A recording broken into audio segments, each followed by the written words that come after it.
ಸುಮಾರು 50 ವರ್ಷದಿಂದ ಕೋಡಿಂಬಾಡಿ ಹಾಲಿನ ಸೊಸೈಟಿ ಬಿಜೆಪಿ ಪಕ್ಷದ ಪರವಾಗಿತ್ತು.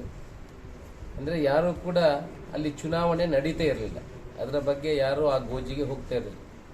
ಈ ಸಲ ನಾವು ಎಲ್ಲ 12 ಸ್ಥಾನಗಳಿಗೆ ಕೂಡ ಸ್ಪರ್ಧೆ ಮಾಡಿ ಕಾಂಗ್ರೆಸ್ ಪಕ್ಷ ಬೆಂಬಲಿತ ಸದಸ್ಯರು 7 ಜನ ಆಯ್ಕೆಯಾಗುವ ಮುಖಾಂತರ ಕೋಡಿಂಬಾಡಿ ಹಾಲಿನ ಸೊಸೈಟಿ ಏನಿದೆ ಅದು ನಮ್ಮ ಕೈ ಹಿಡಿತಕ್ಕೆ ಬಂದಿದೆ.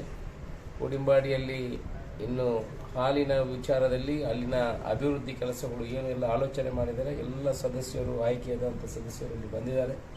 ಮುಂದಿನ ನಿರ್ದೇಶಕರು ಮುಂದಿನ ದಿವಸಗಳಲ್ಲಿ ಅಲ್ಲಿ ಯಾವ ರೀತಿ ಈಗ ನಮ್ಮ ಚಿಕ್ಕಪಡ್ನೂರಿನಲ್ಲಿ KMFನ ದೊಡ್ಡ ಯೂನಿಟ್ ಬಾಟ್ಲಿಂಗ್ ಪ್ಲಾಂಟ್ ಏನು ಬರಲಿಕ್ಕಿದೆ, ಅದಕ್ಕೆ ಪೂರಕವಾಗಿ ನಮ್ಮ ಕೋಡಿಂಬಾಡಿಯಲ್ಲಿ ಕೂಡ ಹಾಲಿನ ಈ ಸೊಸೈಟಿ ನಮ್ಮ ಪರವಾಗಿ ಬಂದದರಿಂದ ಹೆಚ್ಚಿನ ಅಭಿವೃದ್ಧಿಗೆ ಪೂರಕವಾಗಿ ಕೆಲಸ ಮಾಡುವಂಥ ಕೆಲಸಗಳನ್ನು ಮುಂದಿನ ದಿವಸಗಳಲ್ಲಿ ಮಾಡ್ತೇವೆ.